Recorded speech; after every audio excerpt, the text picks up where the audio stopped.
Olá, povo de Deus, bendito seja o nome do Senhor. Mais um dia, mais um momento para aprendermos um pouco mais da palavra do Senhor. Eu quero convidar você a se dedicar à palavra que vamos ministrar nessa manhã. Eu tenho certeza que Deus vai falar profundamente ao seu coração, tenho certeza que Deus vai mover a sua vida. Nós vamos orar ao Senhor, vamos falar um pouquinho hoje sobre o arrebatamento da igreja. Bastante coisa tem sido falada por esses dias, nesses momentos, a respeito disso, e eu quero tentar trazer para você alguma orientação dentro disso. De pronto, já quero dar o texto para você, 1 Tessalonicenses 4, versículo 3 até o versículo 18. Nós vamos discorrer um pouquinho sobre isso aí, de uma forma bem tranquila, bem simples. Eu não vou me preocupar com o tempo. Se não der para concluir hoje, a gente vai marcar um outro dia, um outro momento, e a gente vai trabalhar de uma maneira bem tranquila, bem em paz sobre esse assunto. Eu quero orar com você agora. Senhor Deus e Pai, em nome de Jesus, eu clamo para que o Senhor traga à nossa mente, ao nosso coração, ao nosso entendimento, a Tua graça, o Teu poder, a Tua misericórdia, o Teu cuidado, o Teu zelo. Entra com providência em nossas vidas, abra a nossa mente, nos dando entendimento sobre tudo aquilo que há de ser falado nessa manhã, que verdadeiramente sejamos impactados pela Tua direção, pela Tua palavra, sejamos despertados, Senhor, pela Tua palavra, de uma maneira clara e bem objetiva. Então, em nome de Jesus, que o Teu Espírito esteja com cada um, Senhor, que vai se fazer presente nesse momento. Eu quero glorificar e exaltar o Teu nome, te agradecendo por tudo. Amém. Graças a Deus. Louvado seja o nome do Senhor. É bom estar com vocês, bom ver que o pessoal está chegando aí. Irmã Reina, bom dia, paz do Senhor. Manuel também assistindo, que a mão de Deus seja sobre a sua vida, que Deus esteja trazendo orientação para todos nós, não é verdade? Estou pensando e, na verdade, refleti um pouco para trazer esse assunto para você, exatamente por conta de muita coisa que tem sido comentada, muita coisa que tem sido falada nos últimos dias, tanta gente profetizando tanta coisa, tanta gente falando tanta coisa, tanta gente com tantas ideias, não é? Eu creio que muito disso vem também pelo nervosismo, pela ansiedade, por uma série de situações. Gente bem intencionada, gente mal intencionada, gente com conhecimento, gente sem conhecimento, gente sem entendimento, sem fé, sem confiança, mas também muita gente que, na verdade, está aí lutando, pelejando, pleiteando. O meu objetivo não é... Bom dia, Bárbara. A mão do Senhor seja sobre a sua vida. O meu objetivo não é bater de frente, não é questionar ninguém, não é lutar contra ninguém. Mas como a gente lida com igreja, trabalha com igreja, vive ali, Pai do Senhor Rosemary, a gente tem o objetivo, que é defender, na verdade, a palavra. O objetivo nosso é defender, buscar defender a palavra. Então, por conta disso, eu vou trazer aí algum conhecimento, como eu falei no início, vou repetir para você que está chegando agora. Eu não vou me preocupar com o tempo, tá? Eu vou tão simplesmente discorrer aqui. Tem bastante texto bíblico, eu acho que é importante para esse assunto embasar bastante através da palavra, e o objetivo nosso é exatamente gastar tempo nisso, para que não haja dúvida, para que a gente mantenha o nosso equilíbrio em Cristo. Então, se não der certo, até o final aqui nós vamos decidir e a gente vai fazendo outra live, tá? Dentro do assunto. Esse assunto é bem rico. Eu não vou entrar precisamente no livro de Apocalipse, não vou discorrer ele todo, então tem alguns detalhes que eu não vou mexer. Inclusive, a gente está lançando vídeos no YouTube com o nome de Mesa Quadrada, onde a gente está tirando dúvida das pessoas. São no máximo 15 minutos de vídeo, de uma forma descontraída, objetiva, clara, mas a gente está buscando trazer essa orientação e está sendo legal, foi bom. A gente já tem mais perguntas para fazer. E por que eu estou falando disso? Porque basicamente as perguntas que estão surgindo têm a ver com escatologia, com o livro de Apocalipse. Agora eu não vou entrar no livro de Apocalipse. Fabiana está assistindo, a paz do Senhor. Janderson também, lá de Bom Jardim. Que Deus abençoe Janderson e Tati. Que a mão do Senhor seja sobre a vida de vocês. Então agora eu quero falar especificamente sobre arrebatamento da igreja. Eu já dei o texto base, 1 Tessalonicenses 4, 13 a 18, mas a gente vai discorrer outros textos também. Estou aqui aproveitando, Nilson Souza está assistindo, que a mão do Senhor seja sobre a sua vida. Enquanto você está chegando aí, enquanto o povo está se localizando aí, eu estou trazendo essa informação para vocês, tá? E de pronto está correndo, pelo menos lá nas proximidades da congregação onde eu dirijo, uma série de profecias falando a respeito, se não me falta a memória, de 8 de maio, sobre a lua se tornar em sangue e uma série de coisas, necessidade de colocar óleo mineral, algum negócio assim. Não quero debater com ninguém, mas eu quero trazer a orientação dentro daquilo que a gente crê, baseado na palavra. Vocês, quem está acostumado com a gente sabe que a gente trabalha em cima da palavra, a gente tem responsabilidade com a palavra, não temos intenção de discutir teologia com ninguém. Eu acho que o momento que a gente vive, eu não estou falando do que está acontecendo recentemente, eu estou falando em relação à volta de Jesus, eu estou falando em relação ao fato de que Jesus está às portas para voltar. Não é momento, hora de discutir teologia, é hora da gente aplicar a real palavra de Deus, não é, a tempo e fora de tempo, na velocidade necessária. Deixa eu enquadrar melhor esse negócio aqui, acho que não vou conseguir melhorar além do que está aí, mais para você, tá? Mas é hora da gente ganhar a alma, da gente buscar as pessoas que estão perdidas, buscar as pessoas que estão necessitadas de Cristo, que precisam do auxílio do Senhor. E tem muita gente perdida, muita gente se perdendo, muita gente que já está perdida, muita gente que está se perdendo por falta de conhecimento. Então, demanda teológica não é o momento para nós. O importante é exatamente a orientação. A Dilson passou ali, Silvana também, não é?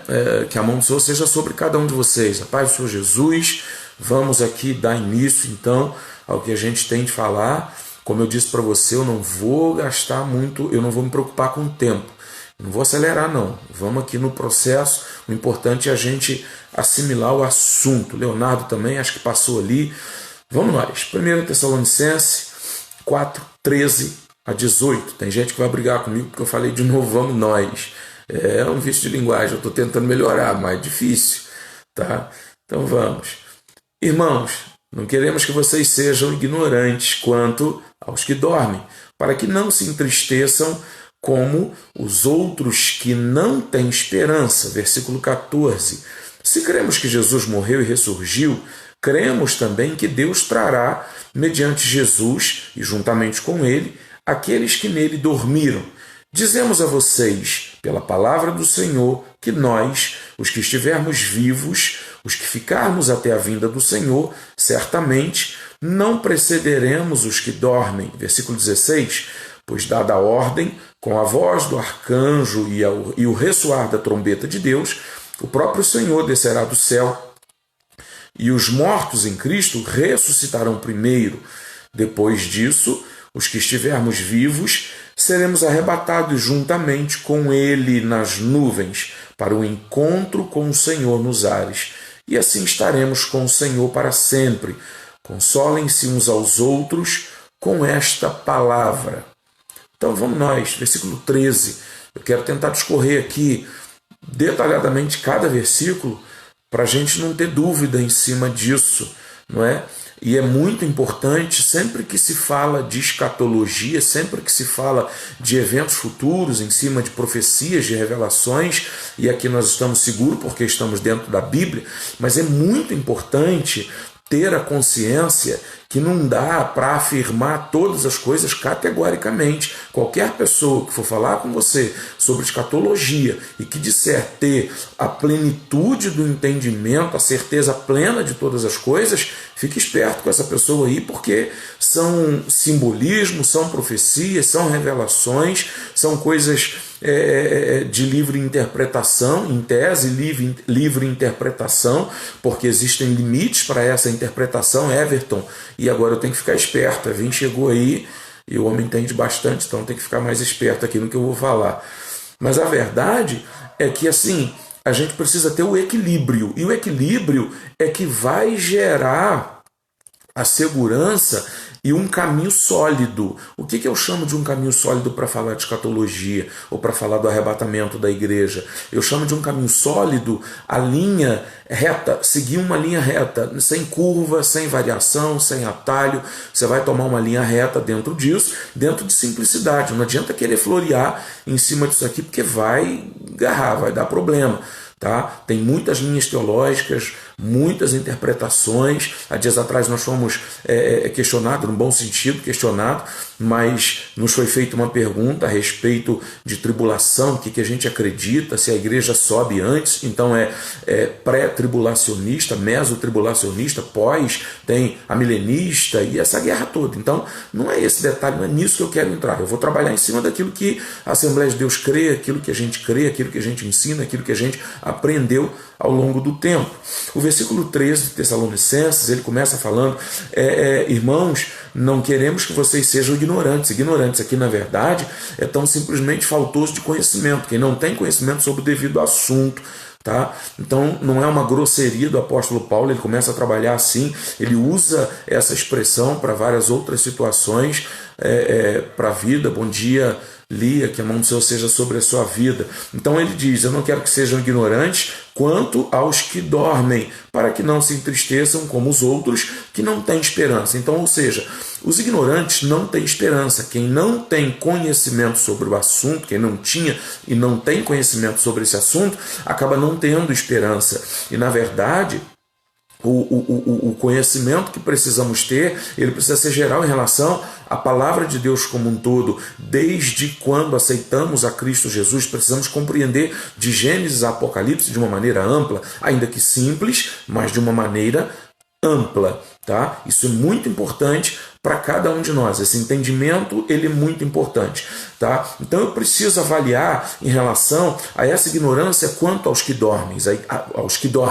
A igreja dessa época tinha uma dificuldade, faltava-lhe conhecimento e em relação aos mortos. E a expressão dormir aqui, ela vai retratar, na verdade, a confiança e a segurança de que eles tinham em relação ao arrebatamento da igreja, a necessidade de entender isso, porque se entendia que a morte era descanso dessa vida, assim como nós entendemos, nós que conhecemos a palavra. Se você vai buscar ali a orientação, você vai ver que quando o crente morre, na verdade, ele encontra descanso de toda a aflição que vive aqui na terra, porque a morte é uma transição, é uma passagem, tá, para a vida eterna, a passagem da nossa vida física para a vida eterna. Esses crentes estavam com dificuldade, e o apóstolo Paulo começa a esclarecer isso aqui para eles, começa a dar o entendimento, claro, para que eles não estejam sem esperança,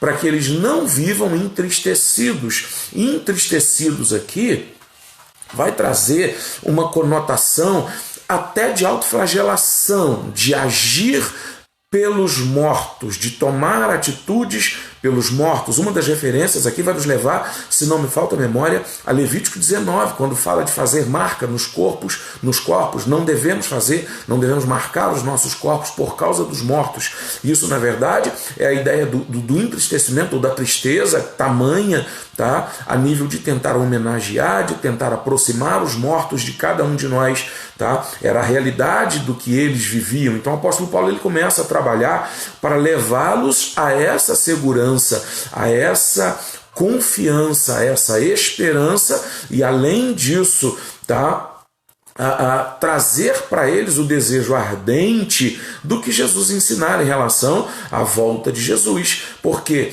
no ensino de Jesus sobre a necessidade de confiarmos na volta, no arrebatamento da igreja, ele fala sobre o fato de não nos abandonar, de não nos deixar, de não deixar ninguém que é fiel e que está apegado a Ele. Esse é o ponto crucial. Então o apóstolo Paulo ele começa a trazer essa tranquilidade. Eu quero repetir o versículo com você. 1 Tessalonicenses 4:13, que diz: irmãos, não queremos que vocês sejam ignorantes ou sem conhecimento quanto aos que já morreram. Estou tentando traduzir aqui para você. Para que não se entristeçam com os outros que não têm esperança. Então, ou seja, o problema de quem não tem esperança é a falta de confiança na palavra como um todo. Então, não se confia na promessa, não confiando na promessa, também não tem o entendimento do que Deus determinou,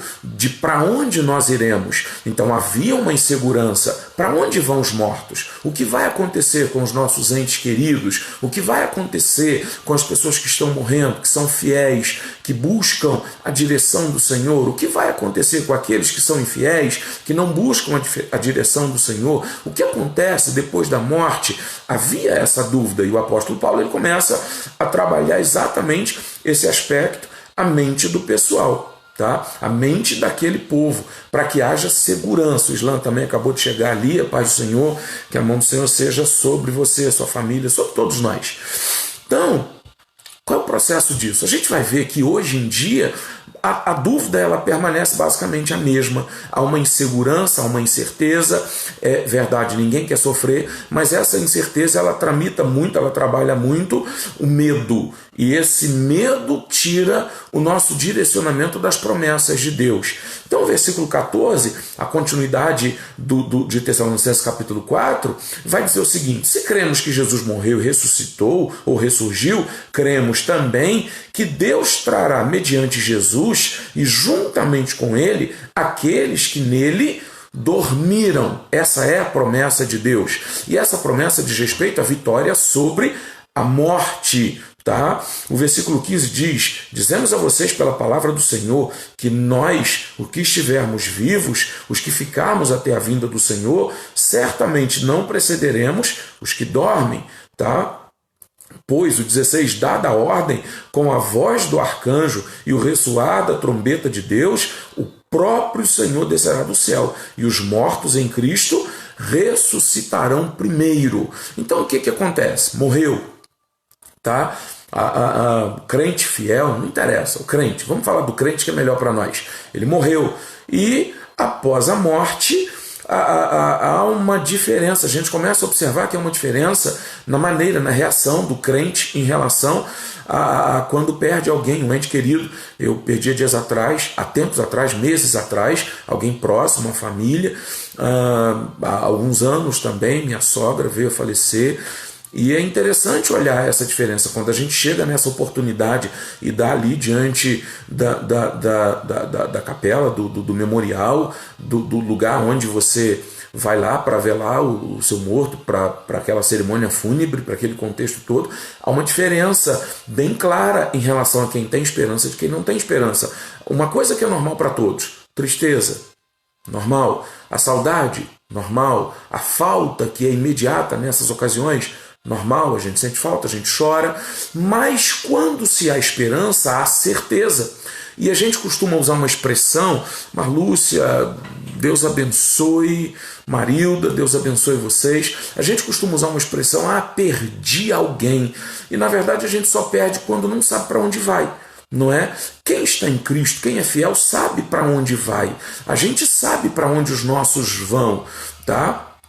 A gente tem essa confiança, a gente sabe disso, a gente compreende isso. Então eu não perdi ninguém, está em Cristo. Eu sei que, por exemplo, as pessoas da minha família que creem no Senhor Jesus, que morreram, eles vão para o céu, eles estão em Cristo, e eu sei que eu vou para lá. Davi passou por essa situação, na perda do seu filho, e na verdade ele vestiu o pano de saco, ele se humilhou, e depois que o menino morreu, ele voltou em si, ele se barbeou, ele se limpou e viveu, e quando foi questionado, ele expressou exatamente exatamente isso. Eu quero falar com as minhas palavras, tá? Não, eu posso, ele não pode vir a mim, mas eu vou até ele. Então eu sei para onde eu vou. Essa é a esperança. Então eu estou falando tudo isso para mostrar para você que a nossa esperança é a salvação, é morar com Cristo, é ir para o céu.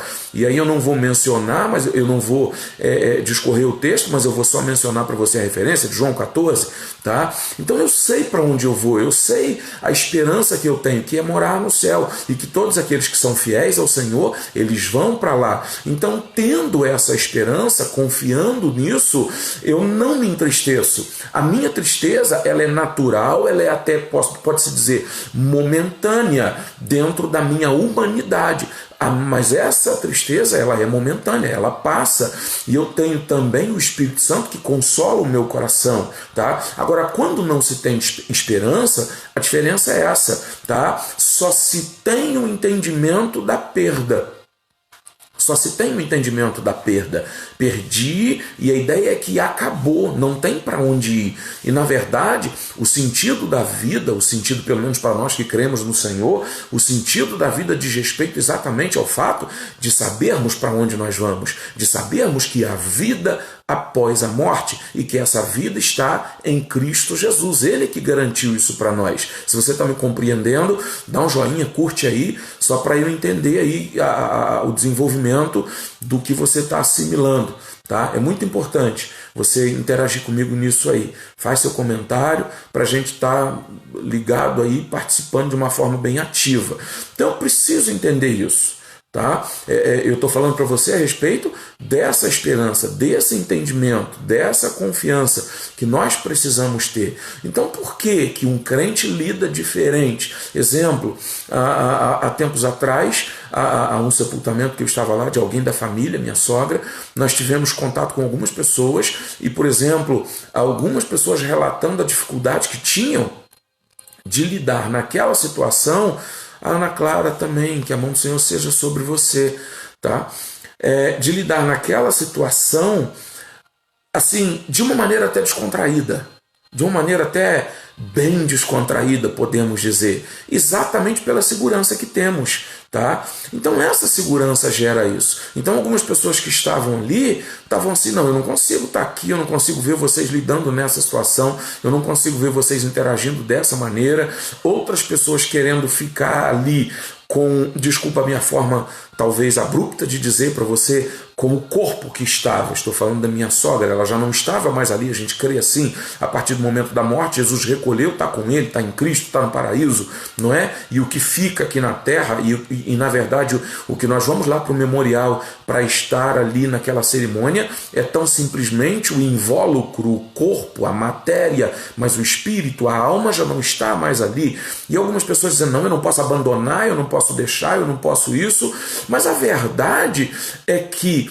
a compreensão e a esperança que é gerada em nós através da palavra de Deus traz exatamente essa segurança, e uma segurança plena a esse respeito, de entendermos que estamos seguros em Deus. Amém? Esse é o propósito que a palavra traz para nós. Então essa é a tristeza que é minimizada ou neutralizada em nós pela esperança de estarmos em Cristo. É saber que nós vamos nos encontrar com essa pessoa, é saber que ela está com Cristo, é saber que ela está em Deus, que ela está em Cristo, melhor dizendo, há uma diferença dentro disso aí, tá? E aí eu vou seguindo aqui o curso natural do que eu projetei para falar com você. Não se preocupe, você que está chegando agora, você que pegou aí pela metade até o presente momento, eu estou bem tranquilo, bem simples aqui. E eu não pretendo esgotar o assunto nessa manhã. Nós vamos marcar uma outra live, um outro momento, para a gente dar continuidade disso. Então, se você até quiser me fazer pergunta depois no Zap, no privado, sobre o que a gente falou aqui, para a gente estar trabalhando depois, você fica à vontade depois, mas faz no privado, vai ser mais fácil para mim, desculpa, tá? De vez em quando a gente mata um português aí, mas vai ser mais fácil para mim poder discorrer esse assunto com você, tá? Eu vou responder na live, mas manda pergunta para mim no privado, que fica mais fácil para eu organizar a resposta depois. Então, eu preciso olhar essa esperança que eu tenho que ter. E essa esperança garante para mim segurança em Cristo. Vamos nós. Mateus 24. Naquele dia e hora, ninguém sabe. E agora a gente vai começar a discorrer como vai funcionar esse processo. Porque o que acontece é o seguinte, tá? A Bíblia vai falar, e com várias expressões, mas eu vou pegar uma de um lugar chamado Seol. Seol, ele é dividido por um abismo, tem o seio de Abraão e o lugar de tormento. Todos os mortos antes de Cristo iam para esse lugar. Quem cria no Senhor, quem observava os mandamentos, quem sacrificava, quem estava confiante na promessa de Cristo Jesus ia para o seio de Abraão. A gente mencionou essa referência há dias atrás, não vou lembrar agora, mas quem souber coloca aí. A gente falou sobre isso. E o que acontece dentro disso é que quem morria sem Cristo, sem crer na promessa, que era desobediente às leis, ia para o lugar de tormento. Quando Jesus morre, ele desce até as profundezas e prega. Essa pregação não é uma pregação, não é um anunciado de salvação, mas é uma palavra determinada sobre a realidade do cumprimento da promessa de quem era Jesus, de quem é Jesus e que ele é o Filho de Deus. Então ele vai e anuncia aos cativos, a quem está no lugar de tormento, quem ele era. Olha, eu sou Jesus, eu vim, está aqui as minhas marcas nas minhas mãos, fui crucificado e vou ressuscitar ao terceiro dia. Vocês não creram na promessa? É basicamente isso aí. Tá? Eu estou tentando traduzir para vocês de uma maneira bem simples mesmo. E depois ele vai ao seio de Abraão. Ao ressuscitar, a Bíblia diz que ele ressuscitou e levou consigo. E ressuscitou muita gente e levou consigo os que estavam cativos. Então ele leva para o paraíso. O paraíso é um lugar no céu, um lugar onde as pessoas estão lá. Por que elas precisam voltar se já estão no céu? Elas não estão em um estado de dormência, até cientificamente falando, isso é comprovado. A gente, quando dorme, na verdade, ficamos em stand-by. O corpo descansa, mas o cérebro não para. A alma, o espírito continua em atividade. Não há um estado de dormência. A expressão dormência, a ideia de dormência, vem pelo pessoal mais antigo por causa dessas expressões, os que dormem. Então, se entendia que ficava dormindo, paralisado, em uma inércia. E isso não acontece, não é uma realidade, não é um princípio, não é assim que funciona, não existe essa realidade. Espírito e alma não dormem, o que dorme é o corpo físico, que precisa de descanso natural, espiritualmente. Olha quando Jesus disse que o nosso descanso não é aqui, ele não está falando, obviamente, do nosso corpo, ele está falando do espírito, tá? Ele está falando da nossa alma, do nosso intelecto. O nosso descanso não é aqui. A batalha que travamos, que impede o nosso descanso aqui na Terra, ela não é física, ela é espiritual. Então, espiritualmente, ninguém vive em estado de dormência. Eu queria só que você compreendesse essa verdade aí. Tá bom? A clareza disso é que Jesus leva para lá. Então, se já está lá, por que tem que voltar? Daí a pouco nós vamos discorrer isso aqui. Por que volta? Pela importância e a necessidade de classificar a vitória sobre a morte. Tá? Porque até então nós buscamos ser fiéis, crer no Senhor Jesus, acreditamos na promessa de salvação, confiamos nisso, entendemos isso. Eu quero dar um alô lá para Kátia, Letícia, que a mão do Senhor seja sobre a vida de vocês, Gilson Souza, que Deus esteja abençoando cada um de vocês. Então o que acontece? Nós somos fiéis, estamos em Cristo, mas estamos morrendo. E a realidade é que o salário do pecado é a morte, mas o dom gratuito de Deus é a vida eterna. Então a ressurreição classifica vitória sobre a morte. A ressurreição é que vai trazer essa clareza para nós. Tá? A morte precisa ser tragada, ela precisa ser envergonhada, ela precisa ser cessada. E a necessidade de voltar, de quem já morreu ressuscitar, diz respeito a essa vitória sobre a morte, para desclassificar essa condição de que o crente fiel em Cristo Jesus está morrendo. Porque a partir do momento que eu aceito a Jesus Cristo, o que acontece? Eu busco viver uma vida de fidelidade ao Senhor. O pecado, para mim, é tão simplesmente um acidente. A misericórdia de Deus vai gerar e vai estabelecer o fato de nós não sermos consumidos, mas até então estamos morrendo. Então a ressurreição diz respeito a essa questão, tá? Para que no mundo espiritual, porque essa primeira ressurreição o mundo não vai ver, isso é um aspecto único exclusivamente para quem é fiel ao Senhor, o arrebatamento da igreja é um aspecto particular que diz respeito à igreja, não ao mundo como um todo. O mundo só vai sentir a ausência, a falta das pessoas que subiram. Então, no mundo espiritual é anunciado a vitória sobre a morte. Por isso, a necessidade das pessoas ressuscitarem. Mateus 24 vai dizer que o dia do arrebatamento ninguém sabe. Na verdade, ninguém sabe, tá? Claro, Jesus Cristo hoje sabe, Deus, quem está lá sabe, mas nenhum de nós, a igreja não sabe disso. Então deixa eu ler para você, 24:36, que diz, quanto ao dia e a hora, ninguém sabe, nem os anjos do céu, nem o Filho, senão somente o Pai. Por que Jesus estava dizendo assim? Nem o Filho sabe, porque nesse momento e nessa ocasião ele estava aqui na terra, tá? Enquanto ele estava aqui na terra, ele se esvaziou da sua glória. Ao se esvaziar da sua glória, ele abriu mão desse pleno conhecimento. Tá? Então, enquanto Jesus estava aqui na terra, ele não sabia a hora e o dia da volta do Senhor, né? Da sua própria volta. Não fazia sentido, não tem sentido. Jesus está aqui para morrer pelo mundo, para morrer pela humanidade, para se oferecer em sacrifício vivo e agradável. Não faz sentido a preocupação, o entendimento sobre quando ele voltaria para arrebatar a igreja. Então, ele abriu mão desse entendimento. Por isso que ele expressa dessa maneira. Elis Regina acabou de chegar, Peter também, a paz do Senhor, que a mão do Senhor seja sobre vocês, é um prazer estar com vocês, com todos vocês.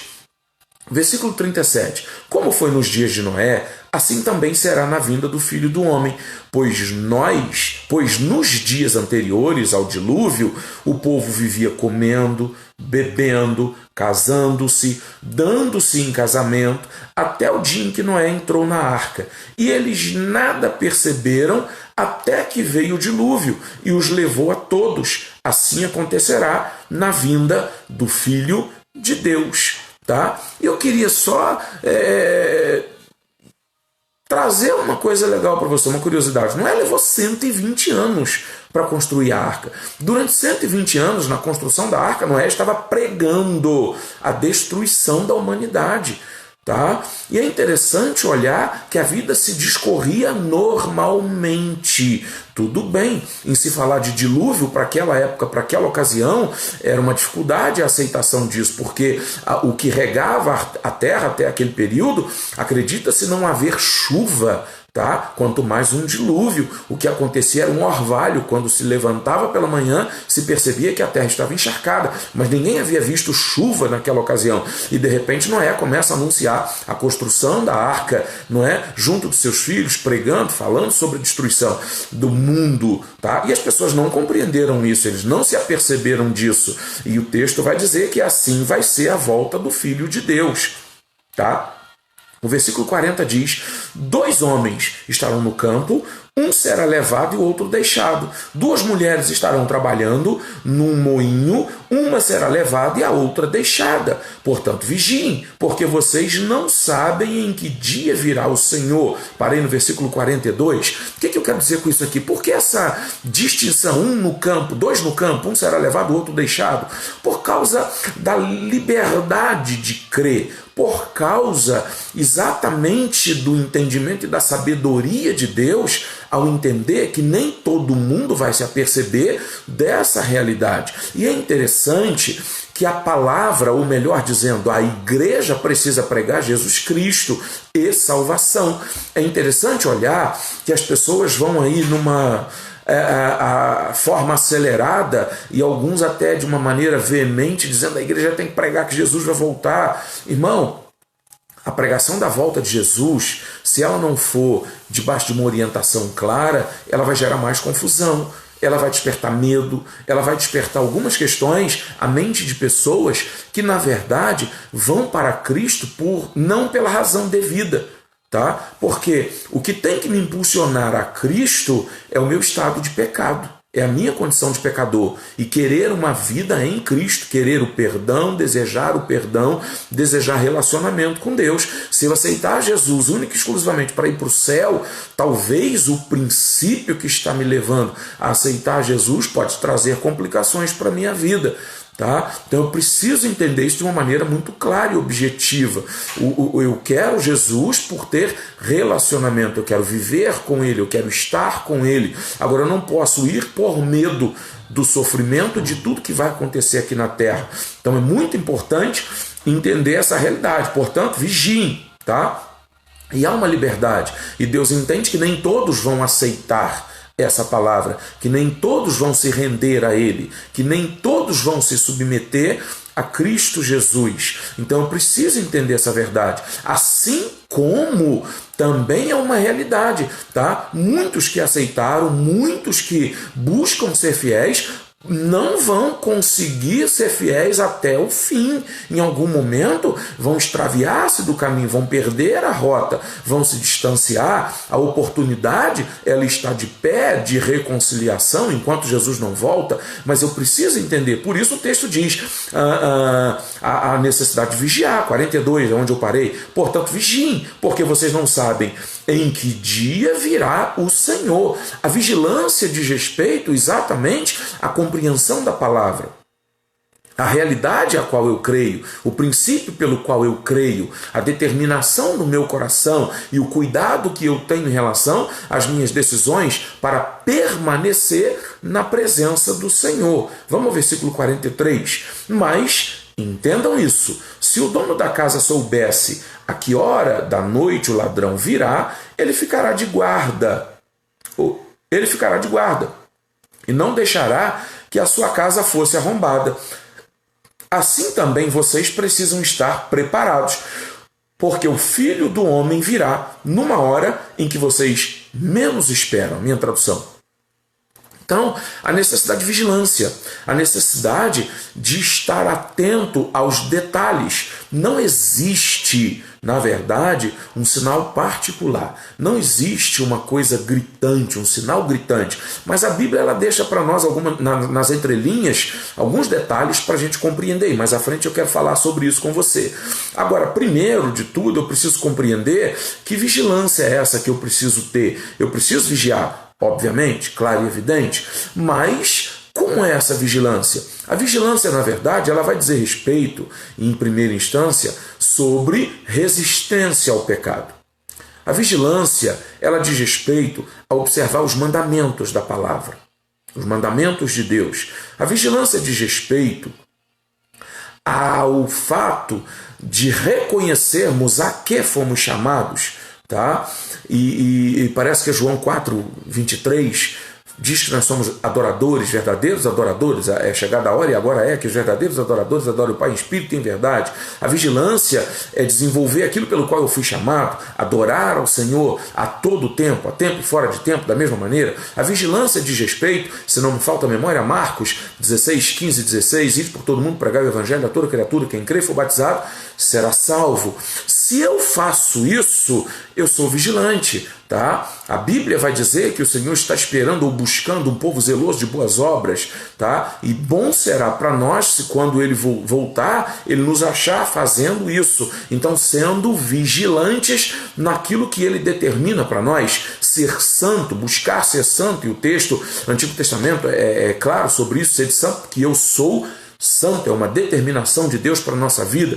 Então, se eu busco a santidade, se eu busco a fidelidade, se eu busco a submissão, se eu busco a adoração, se eu busco resistir o pecado, eu estou sendo vigilante. Não adianta tentar ser vigilante olhando para o céu para tentar identificar uma nuvem de glória, uma nuvem diferente, tá? Porque provavelmente isso não vai acontecer. Eu não vou conseguir assimilar essa situação. Eu preciso entender claramente a realidade do que é ser vigilante, buscar ter uma vida reta diante de Deus, tá bem? Isso é ser vigilante, esse é o primeiro ponto. Talvez você possa estar pensando, poxa, mas eu quero logo entrar no arrebatamento, nas trombetas, aquele negócio todo. Esse é o problema, tá? Da maioria de nós, entrar num assunto sem a base. Então, eu primeiro tenho que ter base, eu tenho que gerar esse entendimento para que depois a gente comece a falar fato, ou de fato, como vai acontecer, tá bom? Então, eu estou organizando aqui para você a ordem de tudo isso, de como funciona, porque esse texto, essa direção, tem de trazer para você e para mim segurança em Cristo. Amém? Qual é o segredo disso aqui? É o entendimento que eu não preciso me preocupar em relação ao dia e a hora que Jesus vai voltar. Para e pensa comigo. Deus criou o homem porque ama, por amor. Tá? Deus enviou seu Filho na cruz do Calvário por amor. Jesus aceitou vir, morrer por nós, abrindo mão de toda a sua glória por nos amar. Não é verdade? O sangue de Jesus continua ativo para nos purificar de todo pecado por amor. A realidade da palavra, daquilo que Deus revelou para nós, e costumamos dizer que a Bíblia é a nossa bússola, é a nossa direção, não é verdade? Tudo está explícito aqui, tudo que você precisa, o livro mais atual, está tudo aqui, tá? E Deus se preocupa com cada um de nós. A Bíblia vai dizer que Deus jamais lançará fora nenhum dos pequeninos que se achegar até Ele não despreza nenhum de nós. A Bíblia vai dizer que se buscarmos sabedoria, Deus dá a quem pede sabedoria e entendimento, tá? A Bíblia vai dizer que Deus é onipotente, onisciente, onipresente, e eu queria que você compreendesse, se fosse de fato importante a gente ter o conhecimento, a agenda do dia e a hora em que Deus vai enviar Jesus, em que Jesus vai vir buscar a igreja, estava escrito, irmão. Se não está escrito é porque não é de suma importância saber o dia e a hora que Jesus vai voltar. Tá? Até porque o que é importante para isso está explícito: vigilância. É preciso vigiar. Amém? Se você concorda comigo, dá um amém aí. Vamos lá, vamos participar comigo, para eu entender que eu não estou sozinho nessa. Tá bom? Se você está compreendendo, vamos participar junto aí. Dá o joinha, fala alguma coisa, dá um amém, um glória a Deus, como a irmã Reina está fazendo ali. Vamos estar junto aí. Então esse é o ponto crucial. Isso é que é importante, a gente ter esse entendimento, essa compreensão. Amém? Tá? Segurança em relação aos mortos. Vamos trabalhar isso aí? Tá. Todos os que estão em Cristo são guardados por Cristo. A gente precisa entender isso. Se você está em Cristo, Ele vai cuidar de você, Ele vai guardar você.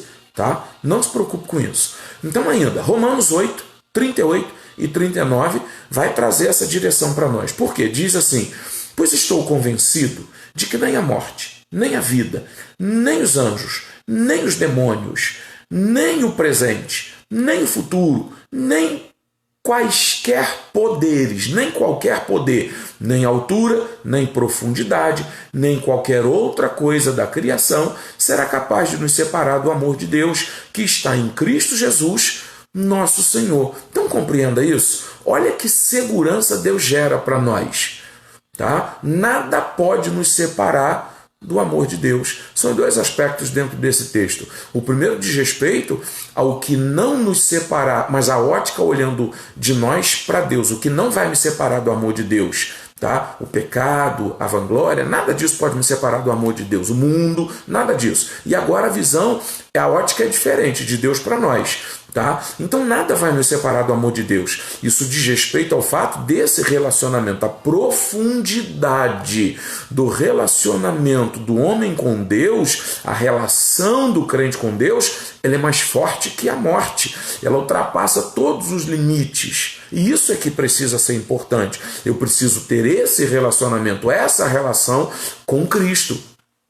Eu preciso ter essa relação com Cristo. Se eu tenho essa relação com Cristo, automaticamente eu posso confiar que eu estou seguro. E isso gera para mim ainda o descanso, o eliminar da tristeza, a segurança. Eu preciso entender essa verdade. Então, a segurança é, assim como Cristo morreu e ressuscitou, ele trará consigo todos os mortos. Tá? Todos os mortos virão com Cristo. Tá? E a gente precisa confiar nessa condição. Voltando em Tessalonicenses 1, 4,14, diz: se cremos que Jesus morreu e ressuscitou, cremos também que Deus trará mediante Jesus e juntamente com ele aqueles que nele dominaram. Isso é uma questão de fé. Isso é uma questão de fé. Não interessa o que as outras pessoas estão dizendo. É uma questão de fé. Eu confio em Cristo Jesus e nada abala a minha fé. Tessalonicenses 4,15 diz: dizemos a vocês, pela palavra do Senhor, que nós, os que estivermos vivos, os que ficarmos até a vinda do Senhor, certamente não precederemos os que dormem. Então aqui começa a discorrer a questão. Arrebatamento, como funciona? Tá? Quem está vivo não vai ter o corpo transformado antes de ressuscitar os que estão mortos, ou antes da ressurreição dos que estão mortos.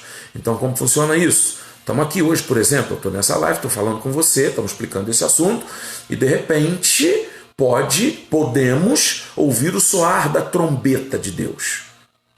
Tá? E o nosso nome sendo chamado.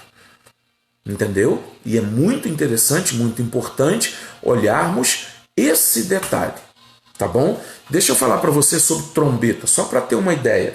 Trombeta, por exemplo, nós temos inúmeras referências. Levítico 23, 4, Números 10, 2, 3, 4, 9, 10, 10, Números. Tá? Inúmeras referências na Bíblia vai falar sobre trombeta em relação à nação de Israel. Existem várias. Tá bom? O texto diz em relação à última trombeta. Se toca trombeta para convocação. A maioria das vezes que se toca trombeta é para convocação, é para despertar as pessoas. E é interessante que estão saindo muitos vídeos na China, em um monte de lugar, de anjo no céu, soando trombeta. Gente, deixa eu falar uma coisa para vocês. Isso é fantasia. Isso é montagem, isso não existe. Se alguém vai ouvir a trombeta, é a igreja. Há dias atrás, quando anunciaram essa questão de coronavírus, saiu um vídeo, é real, tá aqui, parece que era num jogo de futebol, uma trombeta soando. Gente, a igreja não ouviu. Eu tenho plena certeza da minha salvação. Se você tem certeza da sua salvação, dá um joinha aí, vamos lá, tá? Para eu entender, porque senão eu fiquei, não é? Mas eu não ouvi o soar da trombeta.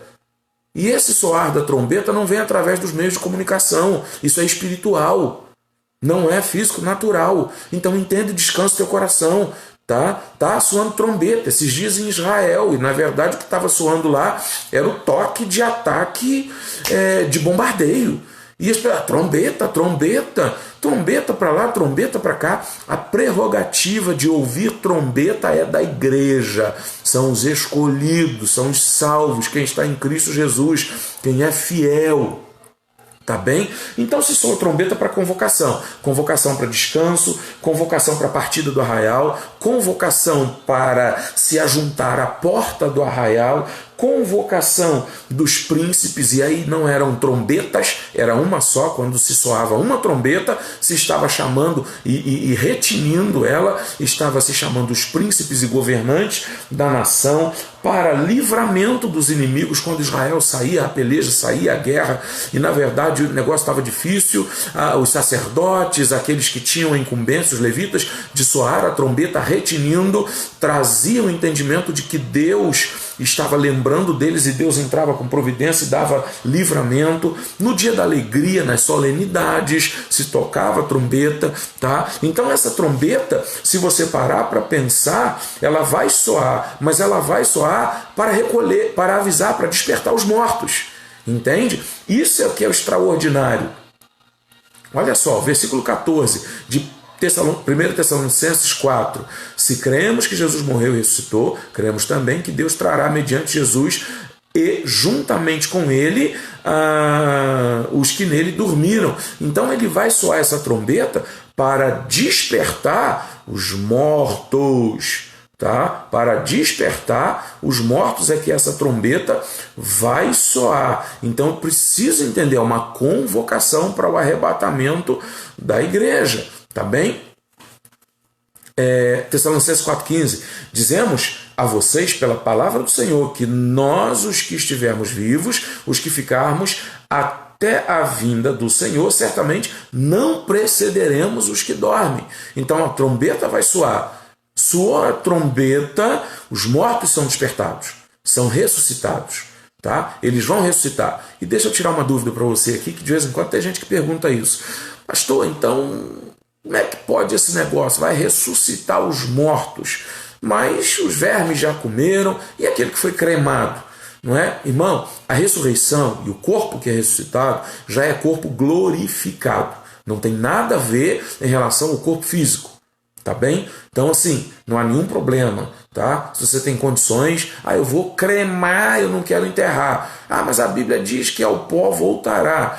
A expressão bíblica ao pó voltará diz respeito à origem, que é terra, que vai se desfazer, que vai acabar, que vai sumir. Não é uma ordenança, uma determinação que tem que ser enterrado, tá bom? Óbvio, o mais simples e natural é enterrar, tá certo? Agora, hoje, se crema, não há problema. Isso não vai atrapalhar na ressurreição, isso não vai entrar em desconformidade com a Bíblia, tá certo? Eu preciso entender isso, tá? A expressão ao pó voltará fala da origem, vai voltar à sua origem, tá? Vai se desfazer, não serve para nada, não tem sentido, tá? Não tem prosseguimento.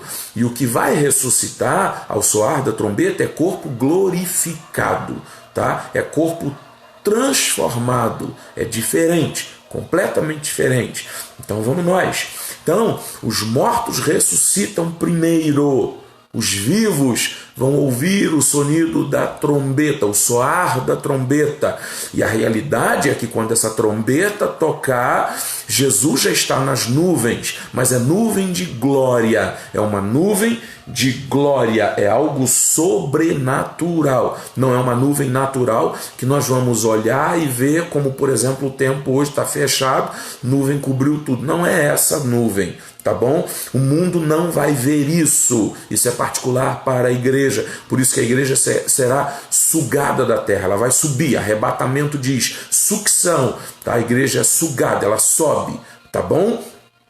Então esse é o processo. Os vivos terão os seus corpos transformados. Então, ou seja, o corruptível revestido de incorruptibilidade. O apóstolo Paulo fala isso, tá? Quando o corruptível, aquilo que é destrutivo, aquilo que é terra, que vem do pó, for revestido de incorruptibilidade, corpo natural revestido de corpo glorificado. Entende? Aí a igreja sobe. Tá? A Bíblia vai dizer que isso é num abrir e fechar de olhos, tá? Ou seja, a velocidade, tá? É instantâneo, é absurdo a instantaneidade do arrebatamento. Mas para quem está tendo o teu corpo ou o seu corpo transformado, vai experimentar detalhadamente de todos os detalhes, de todas as situações. Entende? Esse abrir e fechar de olhos diz respeito à questão natural. A partir do momento que o teu corpo foi transformado em um corpo glorioso, plenitude de entendimento. Amém? Você está compreendendo? Está entendendo? Então, fala comigo aí, por favor. Tá? Para eu entender. Se eu preciso voltar, explicar alguma coisa, dá o joinha aí. Quem está entendendo, vamos participar, gente. Me ajuda aí, não me deixa sozinho, não. Aqui se dará a ordem de como tudo vai acontecer. Essa é a ordem de como tudo vai acontecer. 1 Coríntios 15, nós vamos do 51 ao 57. Muito importante você estar com a Bíblia do lado aí para compreender isso. Deixa eu tomar uma água aqui. Vamos nós. 1 Coríntios 15, 51. Eis que eu lhes digo um mistério. Nem todos dormiremos, mas todos seremos transformados no momento, num abrir e fechar de olhos, ao som da última trombeta. Olha o que eu estava dizendo para vocês, ao som da última trombeta, pois a trombeta soará, os mortos ressuscitarão incorruptíveis e nós seremos transformados. Versículo 52. Entendeu aí o processo? Essa é a forma, essa é a condição de como tudo vai acontecer. Tá? O 53.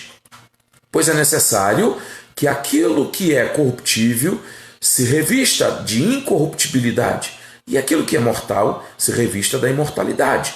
Quando, porém, o que é corruptível se revestir de incorruptibilidade e o que é mortal de imortalidade, então se cumprirá a palavra que está escrita: a morte foi destruída pela vitória. Lembra que eu falei para vocês em relação a necessidade de ressurreição de quem já morreu, porque aí fica declarado que a morte foi destruída pela vida. Entende? Jesus morreu, gente, e ressuscitou. Se ele teve que morrer e ressuscitar, nós também. Então não se preocupe, tá? O ente querido, aquela pessoa que você amava e ama, talvez, ou ama com certeza, né? E que morreu, era aquele crente fiel, maravilhoso, que coisa boa, que crente abençoado, mas morreu, sofreu lá, sei lá, morreu com câncer, morreu num acidente de carro, morreu, não importa a forma, tá? Ele vai ressuscitar no soar da última trombeta. Convocação, é a convocação para os mortos ressuscitarem, é a convocação para que a igreja compreenda que Jesus está voltando, é para que ela seja despertada. Então, se existe um despertar em relação à volta de Jesus, é a trombeta. Entende? Nós temos sinais da aproximação do fim dos dias, da volta de Jesus, sinais da aproximação, mas o sinal de que ele está voltando é o soar da trombeta. Amém? Tá? Então vamos nós. Versículo 54, quando porém, 55, onde está, ó morte, a sua vitória? Onde está, ó morte, o seu aguilhão? O aguilhão da morte é o pecado, e a força do pecado a lei, mas graças a Deus que nos dá a vitória por meio de nosso Senhor Jesus Cristo. Então entenda esse mistério, entenda essa situação. Estamos terminando para o fim, estamos chegando aí, terminando já o nosso tempo. E eu queria que você compreendesse exatamente esse aspecto aqui, tá? A morte precisa ser destruída, precisa ser aniquilada, o poder da morte precisa ser aniquilado. Aí eu queria que você compreendesse o versículo 55. Onde está a morte, a sua vitória? Onde está o seu aguilhão? O aguilhão da morte é o pecado e a força do pecado a lei. Olha só, nós não podemos de forma alguma, tá, viver debaixo da lei. A lei do Espírito nos livrou da lei do pecado, porque essa lei é o pecado. Letícia está aqui. Pai, quando se fala de corpo transformado, vai ser realmente outras características da que temos hoje, tá? Isso aí é uma divergência grande, porque a verdade para essa situação é a seguinte: o texto, e depois na próxima live eu vou falar para você, eu vou achar essa referência clara para que a gente compreenda. Mas o texto de Paulo, quando ele dá o prosseguimento nessa questão da incorruptibilidade, ele vai falar que aquilo que é plantado é o que ressurge. Entendeu? Se você planta uma semente, vai nascer aquilo referente àquela semente. Entende? E a morte fala de plantar. Então, ou seja, a ressurreição vai trazer as mesmas características. Tá? Só que eu preciso entender o seguinte: características físicas? Não, porque aí é espírito, corpo glorificado. Que características são essas? Amor, tá? E 1 Coríntios 13 vai falar sobre isso, passa a profecia, passa uma série de coisas, mas o amor permanece. Então, características intelectuais, eu quero entender, e aí a interpretação minha, conhecimento, entendimento, amor, graça, isso tudo permanece, tá?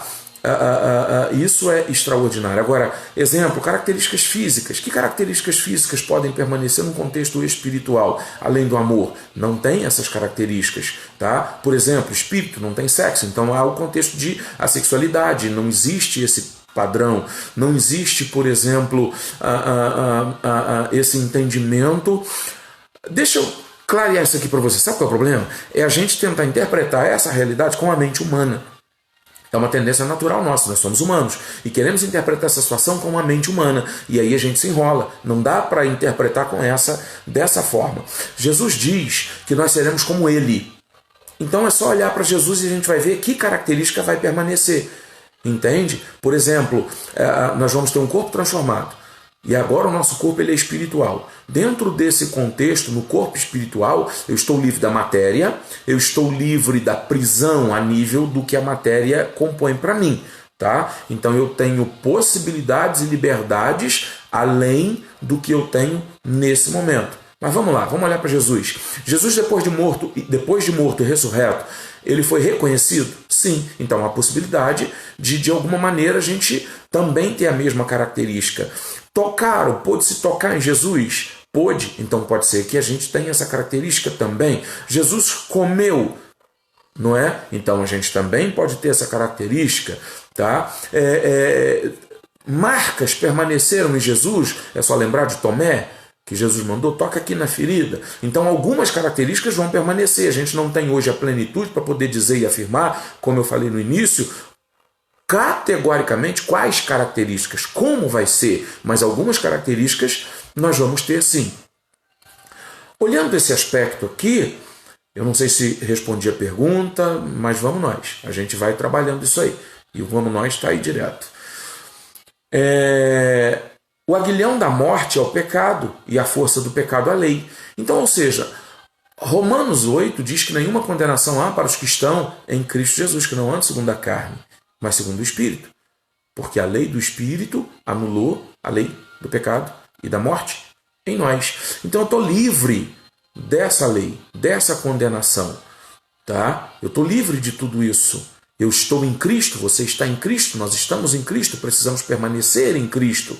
Tá? Então, a ressurreição diz respeito exatamente a esse aspecto, porque Deus tem de trazer para nós, pela sua própria característica, tá? O cumprimento da sua palavra.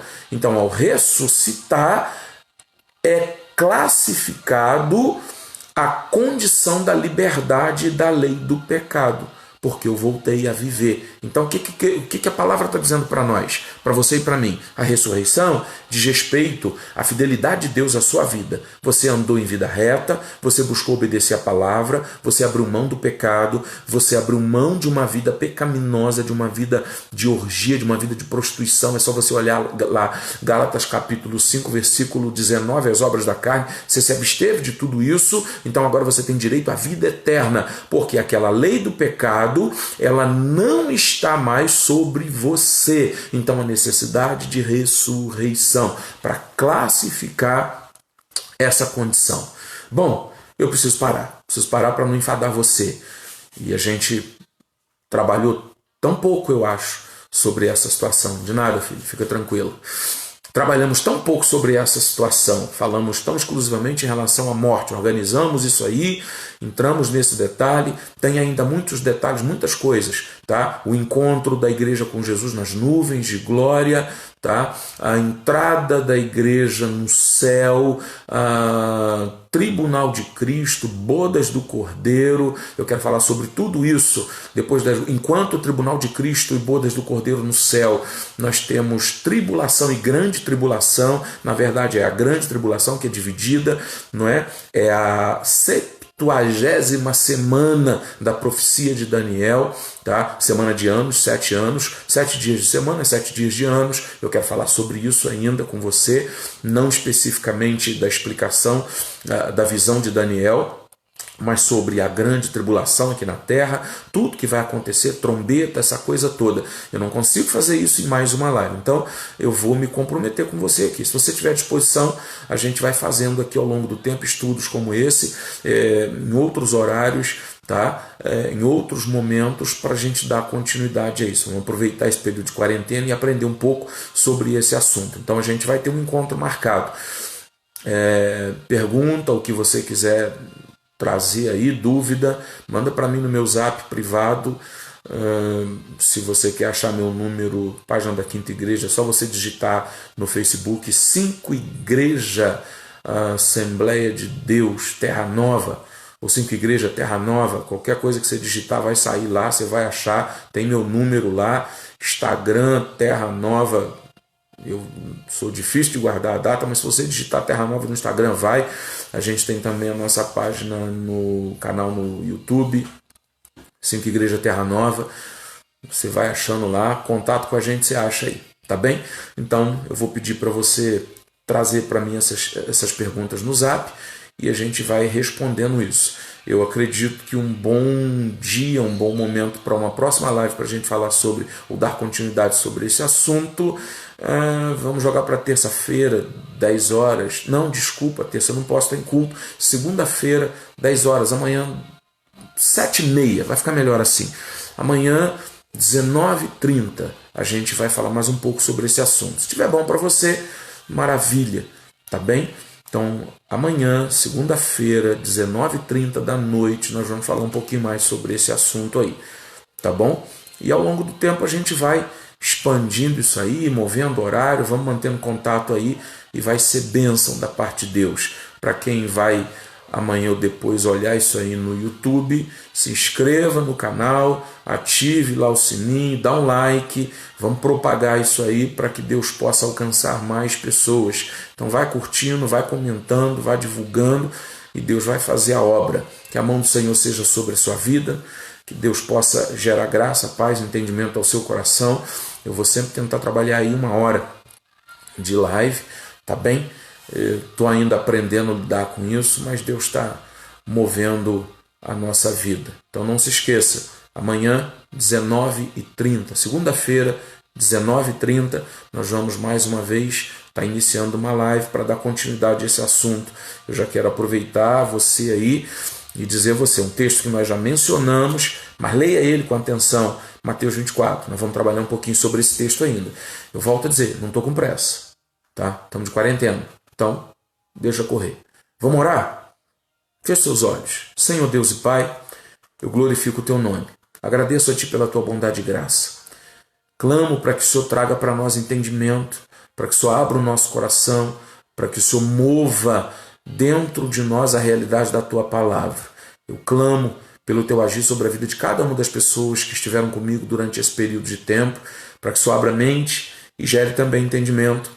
Peço para que o Teu Espírito traduza aquilo que eu não consegui, mas que seja um momento esclarecedor. Que a Tua mão seja sobre cada um de nós. Guarda os Teus filhos em nome de Jesus. Logo mais à noite estaremos aí com a live a partir das 19 horas, tá? Falando sobre a maravilhosa graça. Páscoa, essa coisa toda, maravilhosa graça, sacrifício de Cristo Jesus. É isso aí, tá bom? Então não perca, 19 horas. Nós estaremos iniciando mais uma live, tá? Aqui também por essa página no Facebook. Que a mão do Senhor seja sobre a sua vida. Que Deus te abençoe de forma poderosa. Amém? Que Deus te abençoe.